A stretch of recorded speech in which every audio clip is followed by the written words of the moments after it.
வேதவசனம் ரொம்ப அழகாய் சொல்லுகிறது, உன்னுடைய பலவீனத்திலே என்னுடைய பலன் பூரணமாய் விளங்கும். ஹல்லேலூயா. எப்பொழுது நம்ம பலன் இல்லை அப்படின்னு ஆண்டவரிடத்துல போய் ஃபீல் பண்றோமோ, வேதம் சொல்லுகிறது, தான் நிற்கிறேன் என்று சொல்லுகிற எவனும் விழாதபடிக்கு எச்சரிக்கையாயிருக்க கடவன். ஸோ ஆண்டவருடைய பிள்ளைகளுடைய வாழ்க்கையில் எல்லாத்தையுமே நம்மளால சாதிக்க முடியும் அப்படின்னு நம்ம நின்ற முடியாது. சில நேரத்தில் நம்முடைய வாய் பலத்தால் முடிஞ்சிரும் அப்படின்னு நம்ம நினைக்கலாம். கிடையவே கிடையாது. ரொம்ப ஜாக்கிரதையாக இருக்கணும். ஒரு விஷயம் உங்களுக்கு சொல்லியிருக்கேன்னு நினைக்கிறேன். நம்முடைய ஞானம் என்கிறது வேற, ஆண்டவருடைய ஞானம் என்கிறது வேற. ஸோ இன்னொருத்தருடைய வாழ்க்கையில் சக்சஸ் ஆயிருச்சு அப்படின்றதுக்காக அதை வச்சு அதே மாதிரி நான் பண்ணுனா சக்சஸ் ஆகும் நம்ம நினைக்கவே கூடாது. ஒரு கணவனார் பயங்கரமான குடிகாரராக இருந்து ஆண்டவரை தெரிஞ்ச பையன்தான், ஆண்டவரை அறிஞ்ச பையன்தான், ஆனால் பயங்கரமான ஒரு குடிகாரன். ஆண்டவருக்கு பயப்படுகிற பயம் இருக்குது. சர்ச்சுக்கு வருவான், எல்லாம் வருவான், ஆனால் என்னன்னா ஒரு குடிகாரன். அப்போ அவங்க ஒரு பக்கத்து வீட்டில் போய் கேட்குறாங்க, உங்கள் கணவனாரும் குடிகாரராக தானே இருந்தாங்க, நீங்கள் எப்படி அவரை மாற்றுனீங்க அப்படின்னு சொன்ன உடனே அவங்க என்ன சொல்கிறாங்க அப்படின்னு சொன்னால், எனக்கு பிசாசு பிடிச்சிருச்சு, எனக்கு பிசாசு பிடிச்சதுல தான் என் கணவனார் இவ்வளவு இதுவாக மாறினாரு. எனக்கு பிசாசு பிடிச்ச உடனே கொண்டு போய் சர்ச்சில் கொண்டு போய் அந்த பிசாசு ஓடுனதை பார்த்து அவர் ஒப்பு கொடுத்து அவர் அப்புறம் ஆண்டவரை தேட ஆரம்பிச்சாரு. சொன்ன உடனே இவங்க மனசுக்குள்ள பிசாசு ஒரு தேவையில்லாத ஒரு விதையை ஒன்று போடுறான். என்ன போடுறான்னா, ஸோ அப்போ நம்முடைய கணவனாரையும் ஆண்டவருக்குள்ள நடத்தணும்னா நமக்கு பிசாசு பிடிச்சது மாதிரி நடித்தோன்னு சொன்னால், இவர் நமக்காக அந்த சர்ச்சுக்கு ஒப்பு கொடுத்து அந்த மாதிரி ஆவான்னு சொல்லிட்டு அவர் இந்த பொண்ணு பிசாசு பிடிச்சது மாதிரி நைட்டு அப்படியே சத்தம் போடுது, குதிக்குது, திட்டுது, எல்லாத்தையும் தூக்கி விசிறடிக்குது. உடனே இவர் பயந்துட்டாரு. அவ்வளோதான், இவளுக்கு பிசாசு பிடிச்சிருச்சு போல அப்படின்னு நினச்சிட்டு உடனே அந்த நைட்டு எனக்கு ஃபோன் பண்ணார், இந்த மாதிரி இவளுக்கு பிசாசு அப்படின்னு. உடனே சரி நீங்கள் கூட்டிகிட்டு வாங்க அப்படின்னு சொல்லியாச்சு. கூட்டிகிட்டு இங்கே வந்தால் ரொம்ப நேரம் நான் ஜோம் பண்ணிகிட்டே இருக்கிறேன். அப்படியே ஜோம் பண்ண உடனே எனக்கும் அது அப்படியே தத்துருவமாக ஒரு டெவில்ஸ், ஒரு ஸ்பிரிட் எப்படி அட்டாக் ஆனால் ஒருத்தங்க நடந்துவாங்களோ அந்த மாதிரி அவங்க நடந்துக்கிறாங்க. சரி, உடனே ஃபுல்லாக ஜோம் பண்ண உடனே திரும்பி ஒரு கொஞ்ச நேரம் தாண்டி சத்தம் போட்டு நான் போகிறேன் அப்படின்னு சொல்லிட்டு அப்படியே சுருண்டு கீழே விழுந்துருச்சு. கீழே விழுந்த உடனே நான் அந்த பிரதரை பார்த்து, சரி பிரதர், நீங்கள் இந்த மாதிரி நீங்கள் அவங்களுக்கு டிஃபன் ஏதாவது வாங்கி கொடுங்க, அவங்க கொஞ்சம் ரெஸ்ட் எடுக்கட்டும் அப்படின்னு சொல்லிட்டு கொஞ்ச நேரம் தாண்டினதற்கு பிறகு அந்த பொண்ணை தனியாக கூப்பிட்டு நான் சொன்னேன், நீ ஜெபிக்கிற பொண்ணு, நீ ஆண்டவரோட ரொம்ப நடக்கிறவான்னு எனக்கு தெரியும், நீ நல்லா பைபிள் வாசிக்கிற பொண்ணு, உனக்குள்ள எப்படி பிசாசு பிடிக்குது, உனக்குள்ள இந்த பிசாசு அப்படின்னா எப்படி வந்துருச்சு, நீ கண்டிப்பா எனக்கு சொல்லணும். சும்மா எப்படி உனக்கு பிசாசு பிடிச்சிருக்குன்னு நான் சொல்ல முடியும்? கண்டிப்பா நீ கிடையாது, உன்னை பற்றி எனக்கு தெரியுமே. உடனே அந்த புள்ள சாரி, என்னை தயவு செய்து என்னை மன்னிச்சுக்குங்க, நான் இவரை மாத்துறதுக்கு என்னென்னமோ முயற்சி எடுத்தேன், ஆனா முடியவே இல்லை. கடைசியில் இந்த மாதிரி ஒரு திட்டம் போட்டாலாவது அவர் மாறுவாருன்னு நினைச்சுதான் நான் இந்த மாதிரி பண்ணினேன் அப்படின்னு சொன்ன உடனே நான் அப்பவே சத்தம் போட்டேன், இது தேவையில்லாத வேலை. நமக்கு ஆண்டவர் இந்த மாதிரி ராங்கா நம்ம ரட்சிக்கிறவர் இல்லை. யாரோ ஒருத்தர் சொல்றதை கேட்டுட்டு நீ எப்படி இப்படி பண்ணலாம், ஆண்டவரிடத்துல மன்னிப்பு கேளு அப்படின்னு கேட்க சொன்னேன். சில மாதங்கள் தாண்டிச்சு, சில நாட்கள் தாண்டிருச்சு. ஆனா அந்த மனுஷன் சுத்தமா பாத்தீங்க அப்படின்னா மாறவே இல்லை. முன்னாடி இருந்ததை விட பின்னாடி ரொம்ப ஒரு கொடுமையான வாழ்க்கைக்கு நேரா போனார் அவர். அதனால ஆண்டவருடைய பிள்ளைகள் ஒன்று நினைத்துக் கொள்ளுங்கள், சில காரியங்கள் நம்மளால முடியாத போது நம்ம என்ன பண்றது அப்படின்னு சொன்னா, நம்மளே போட்டு எல்லாத்தையும் போட்டு இது பண்ணிட்டே இருக்க கூடாது. சிலர் அப்படிதான் என்ன பண்றாங்கன்னா, ஆண்டவருடைய கரத்துல சிலதை கொடுக்கறதே இல்லை, ஆண்டவருடைய பாதத்துல சிலதை கொடுக்கறதே இல்லை. எல்லாத்தையும் இவர்களே ரொம்ப போராடி போராடி போராடி ஐயோ எனக்கு அப்படி நீங்க செய்யவே கூடாது. ஆண்டவர் என்ன சொல்றாரு அப்படின்னா, உன் பலவீனத்திலே அவருடைய பலன் பூரணமாய் விளங்கும்.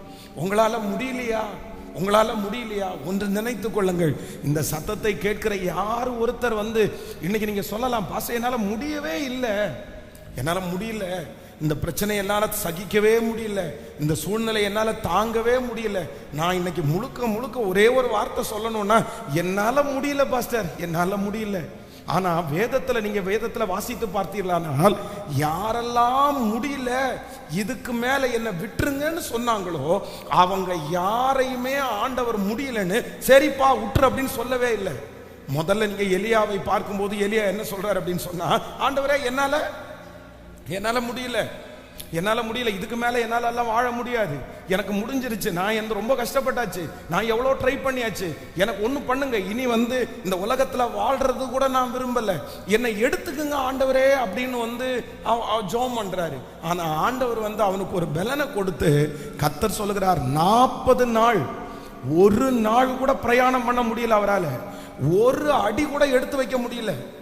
நடு வழியில தன்னுடைய வேலைக்காரனை முன்னாடி நிறுத்திட்டு ஒரு இடத்துல போய் ஒளிஞ்சு அப்படியே சுருண்டு படுத்து கிடக்கிறாரு. ஆண்டவரே என்னால ஒரு அடி கூட நகர்த்த முடியாது, நான் எங்கேயுமே போக மாட்டேன், இதுக்கு மேல நடக்கிறதுக்கு எனக்கு பலனே இல்லைன்றாரு. ஆனா பலனே இல்லைன்னு முடியலன்னு சொன்ன அந்த ஊழியக்காரனை கர்த்தர் 40 நாட்கள் இரவும் பகலும் ஓரேபி என்னும் பர்வதம் மட்டும் கர்த்தர் நடக்க பண்ணி இருக்கிறார். நான் நம்புகிறேன், நான் ஆராதிக்கிற தெய்வம், நம்ம ஆராதிக்கிற தெய்வம் அவர் சாதாரணமானவர் அல்ல.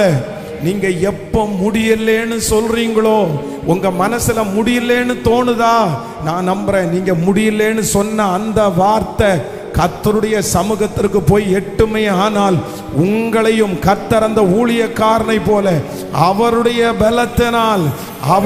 பலத்தினால் நீங்க ஒரு அடி கூட எடுத்து வைக்க முடியாத உங்களை இரவும் பகலும் 40 நாட்கள் மலை மேல நடக்க வைக்கிறதற்கு ஆண்டவரால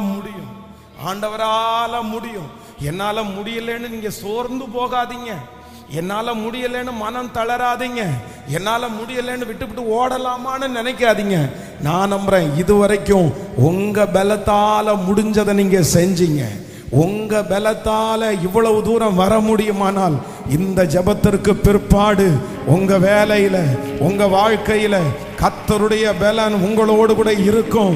கர்த்தருடைய பலன் இருக்குமானால் நீங்கள் நினையாத எட்டமான உயரத்திற்கு நடந்து போவீர்கள். எத்தனை பேர் ஆமோதிக்கிறீர்கள்? வேதத்துல 2வது நீங்க வாசிக்கும் போது மோசே சொல்றாரு. மோசே என்ன சொல்றாரு அப்படின்னு சொன்னா, என்னால முடியாது, முடியல ஆண்டவரே, என்னால முடியல, இதுக்கு மேலையா, அந்த கூட்டத்துக்குள்ளையா, அந்த ஜனங்கள் மத்தியிலையா அவங்க என்ன பேசுவாங்க தெரியுமா, அவங்க எவ்வளவு என்ன மோசமா ட்ரீட் பண்ணுவாங்க தெரியுமா, நான் அங்கிருந்து எவ்வளவு கேவலமா துரத்தப்பட்டு வந்திருக்கேன் தெரியுமா, எனக்கு பழையது மாதிரி ஒரு பலனும் என்கிட்ட இல்ல ஆண்டவரே, என்னிடத்துல இருந்த எல்லாமே என்னை விட்டு போயிருச்சு. அன்னைக்கு அவங்க பார்க்கும்போது நான் அவ்வளோ பெரிய ஹீரோ, ஆனா இன்னைக்கு அவங்க என்ன பார்த்தாங்கன்னா என்னை மதிக்க முடியாத அளவுக்கு நான் மோசமாயிட்டேன். நான் அன்னைக்கு ராஜா அரண்மனையில வாழ்ந்தேன், இன்னைக்கு பாத்தீங்கன்னா வெயில்ல வாழ்றேன். அதனால என்னால முடியாது ஆண்டவரே, என்னால முடியாது.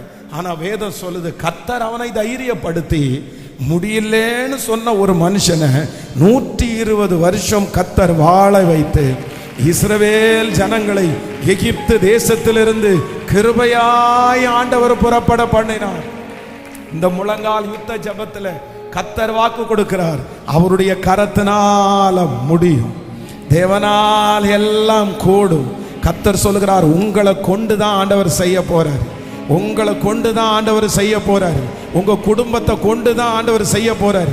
இனி வெளிப்பட போகிறது உங்கள் பலன் அல்ல, இனி வெளிப்பட போகிறது கர்த்தர் பலன். முடியாதுன்னு உங்க வாயில சொன்ன உங்களை வச்சு கர்த்தர் வாக்கு கொடுக்கிறார், இல்ல உன்னை கொண்டே நான் முடித்து தீர்ப்பே. அதே கைகளை மேல உயர்த்தி சொல்லுங்க பார்க்கலாம். என் சுய வெள்ளத்தால் ஓட பார்த்தேன், என் மனபலத்தால் நடந்து பார்த்தேன், நடக்க முடியல. சொல்லுங்க, அப்பா கையில சொல்லுங்க, என் சுய பலத்தால்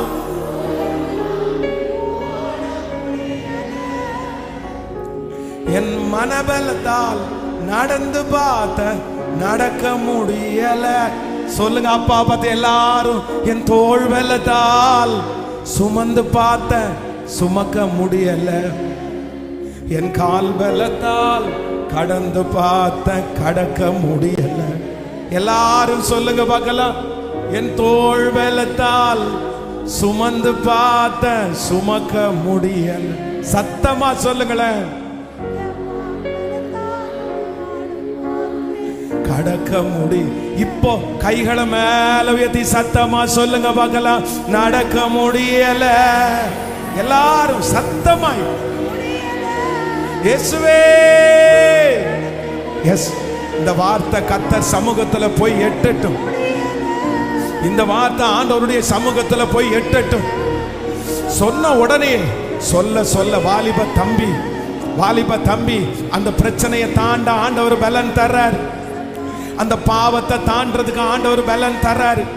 இல்ல இல்ல, ஒன்ன கொண்டுதான், பலவீனமான ஒன்ன கொண்டுதான், சுகவீனமான ஒன்ன கொண்டுதான், நிற்க முடியாத ஒன்ன கொண்டுதான், சாதிக்கவே முடியாதுன்னு நினைக்கிற ஒன்ன கொண்டுதான் கர்த்தருக்கு பெரிய காரியத்தை செய்வது கர்த்தருக்கு லேசான காரியம்.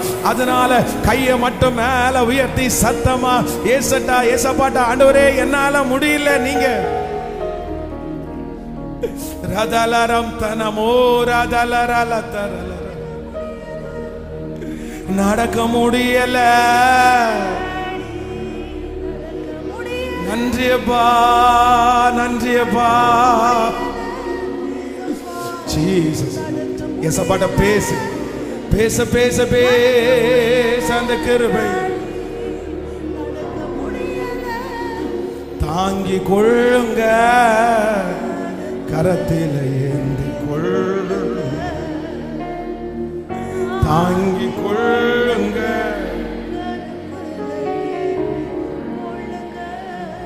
நன்றி ராஜா இயேசு ராஜா, நன்றி ராஜா இயேசு ராஜா, நன்றி ராஜா இயேசு ராஜா, நன்றி ராஜா இயேசு ராஜா.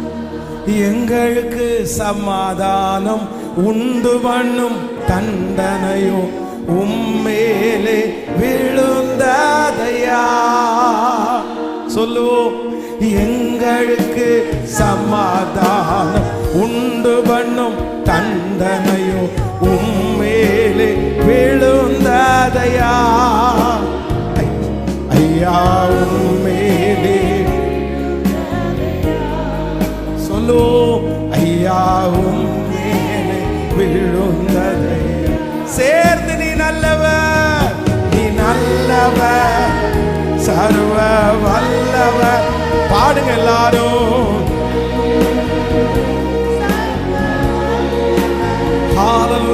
உங்க இரக்கத்திற்கு முடிவே இல்லை, உங்க அன்பிற்கு அளவே இல்லை, உங்க இரக்கத்திற்கு முடிவில்லை,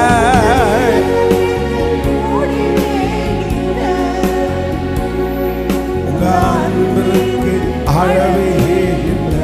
அவை காலை தோறும்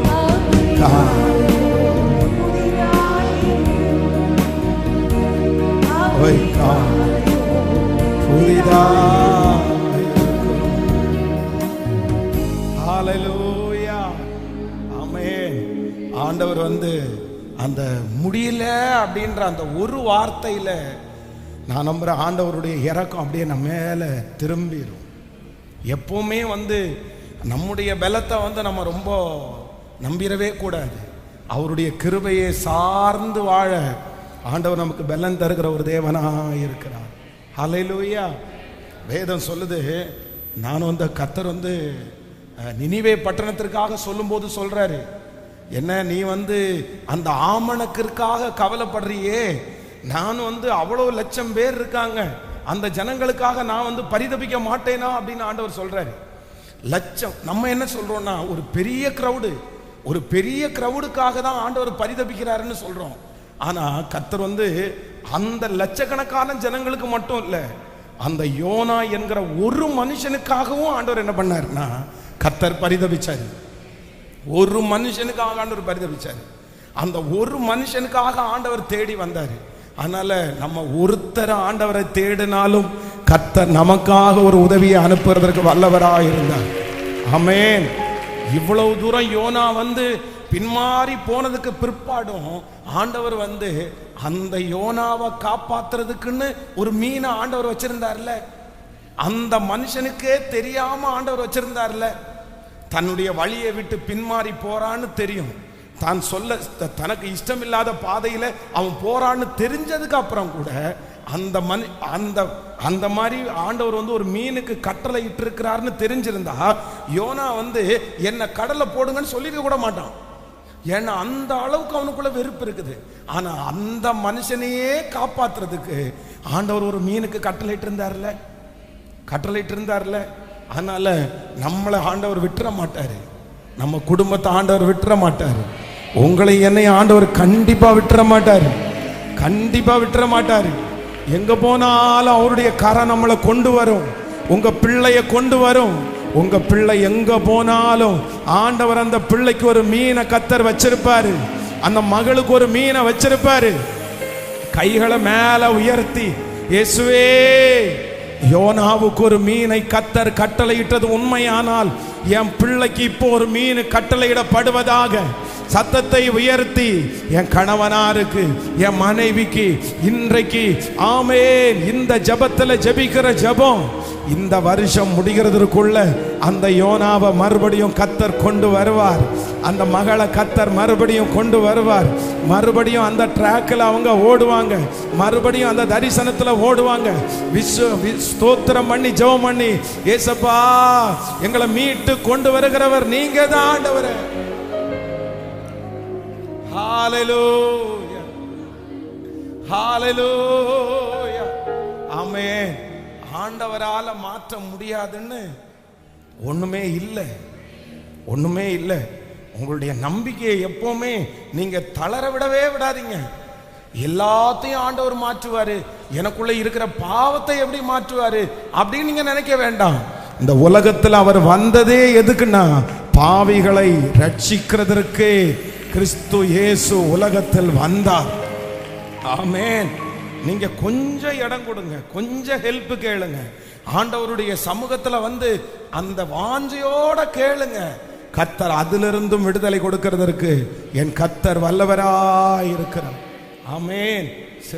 சில கப்பல்கள்ல அந்த யோனா அப்படின்ற கேரக்டரை நம்ம தூக்கி போடுறதுக்கு நம்ம பயப்படவே கூடாது. அந்த கப்பல் அவ்வளோ மோசமா ஆடிட்டே இருக்குது.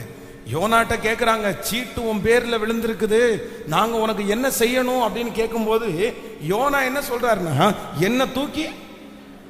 அப்போ சில யோனாக்கள் கப்பல்ல இருக்கிற வரைக்கும் நம்ம கப்பல் ஸ்மூத்தா போகவே முடியாது, ஸ்மூத்தா போக முடியாது. இது வெளி தோற்றத்திற்கு யோனா எந்த தப்புமே அவங்களுக்கு பண்ணல. ஆனா யோனா ஆண்டவருடைய கற்பனைக்கு மீறி வர்றான், பொல்லாத வழியில இருக்கிறான்.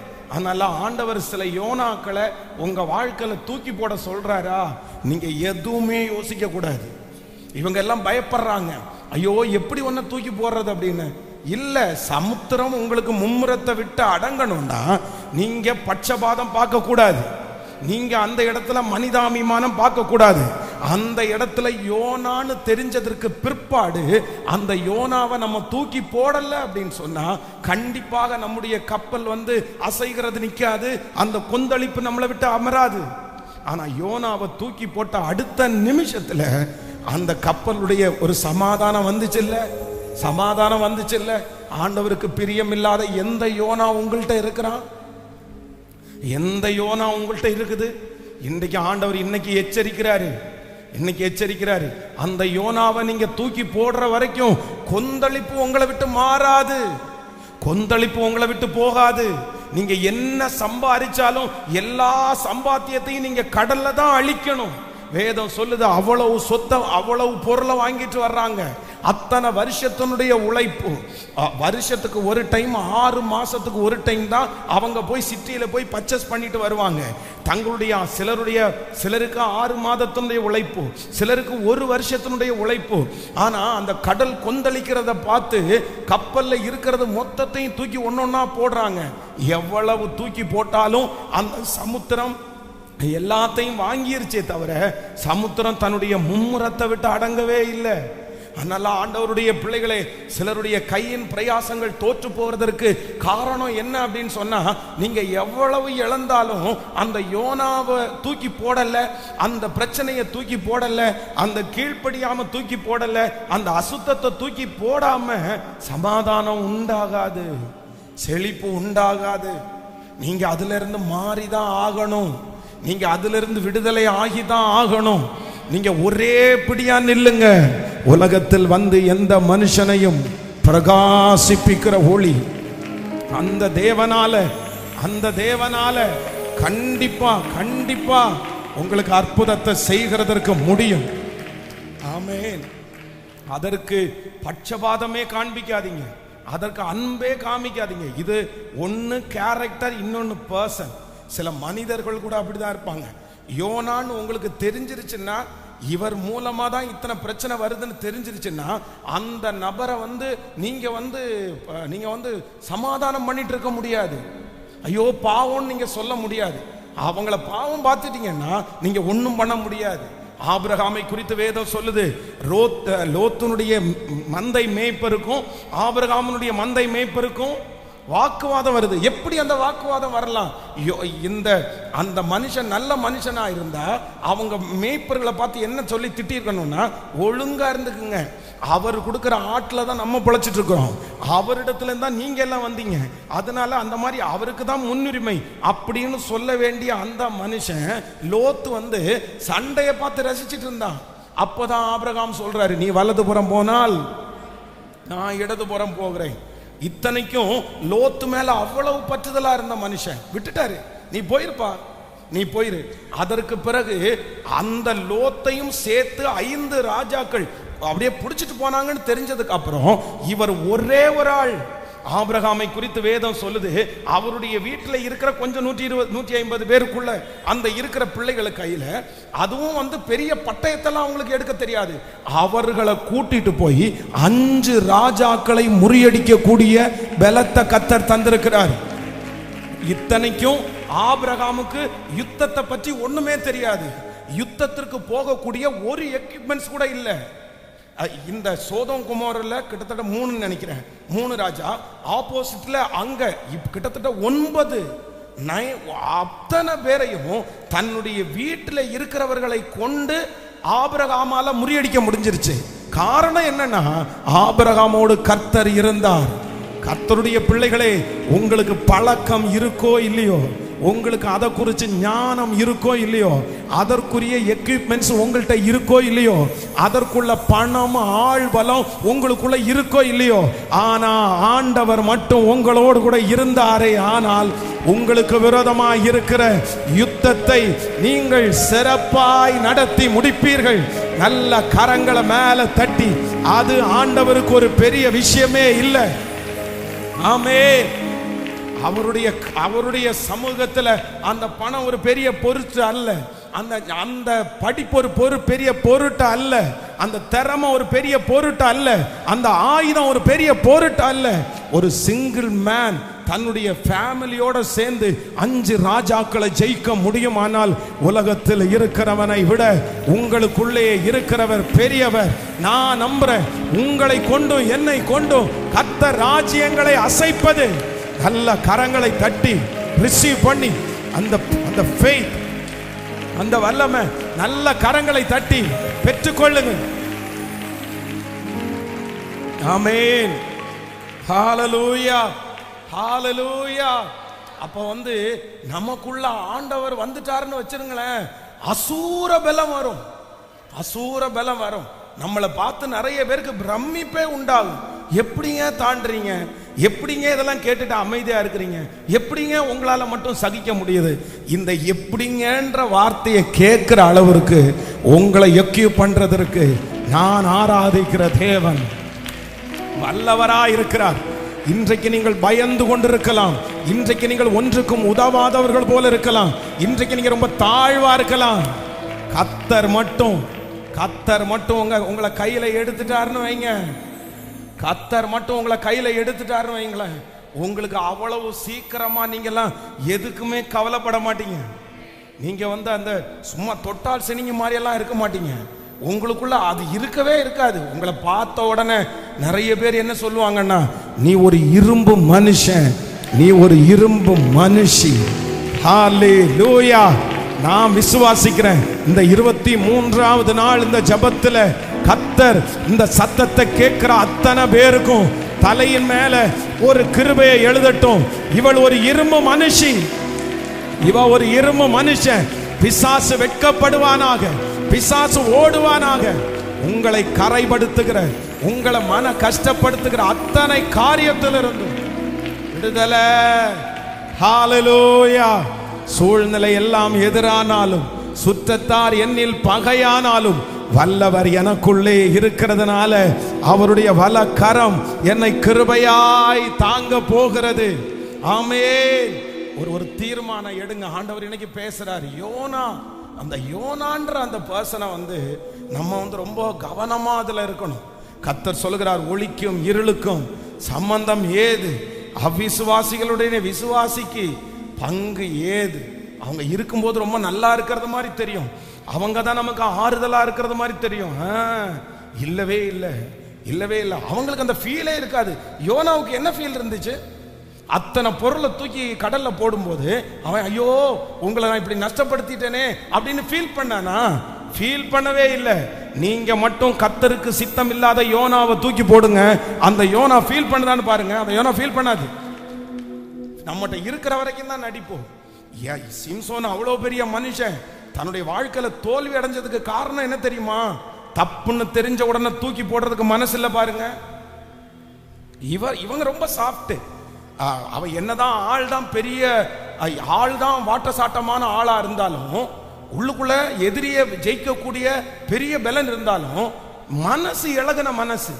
அந்த பொண்ணு கொஞ்சம் இறங்கி பேசணும்னா அந்த பொண்ணு நீ என்ன ஏன் இப்படி பண்றேன்னு கேட்ட உடனே பாருங்க அவனுக்கு இரக்கம் வருது. நம்முடைய பிள்ளைங்க நிறைய பேர் அப்படி இருக்காங்க பாருங்க. அப்படி நம்ம எப்பவுமே இருந்துடவே கூடாது. யோனான்னு தெரிஞ்சிருச்சுன்னா அது என்ன நஷ்டம் வந்தாலும் பரவாயில்ல, அதை தூக்கி போடக்கூடிய கிருபையை கர்த்தர் நமக்கு கிருபையாய் தருகிறவர். ஹல்லேலூயா. கரங்களை தட்டி பாடி, எனக்குள்ளே இருக்கின்ற என் இயேசு என்றும் பெரியவர், நான் அறியாதது எனக்கு எட்டாததுமான பெரிய காரியத்தை கர்த்தர் எனக்கு செய்கிறவர். எனக்குள்ளே இருக்கின்ற என் இயேசு என்றும் பெரியவர், எனக்குள்ளே என் இயேசு என்றும் பெரியவர், நான் அறியாதது எனக்கு எட்டாததுமான பெரிய காரியம் செய்திடுவார். நான் அறியாதது எனக்கு எட்டாததும் பெரிய காரியம் செய்திடுவார். சூழ்நிலை எல்லாம் எதிரானதோ, சுற்றத்தாருன்னில் பகையானாரோ, சூழ்நிலை எல்லாம் எதிரானதோ, வல்லவர் உனக்குள்ளே இருக்கின்றார், பலக்கரம் தாங்குவார், கலங்காதே, பலக்கரம் தாங்குவார். கைகளை மேல உள்ளே பெரியவர்,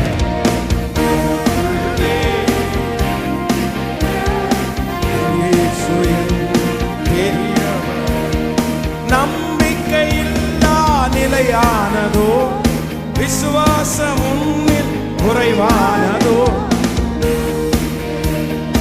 நிலையானதோ, விசுவாசம் உன்னில் குறைவானதோ, அற்புதர் உனக்குள்ளே இருக்கின்றார், அதிசயம் செய்வார், கலங்காதே, அதிசயம் செய்வார். பாடோ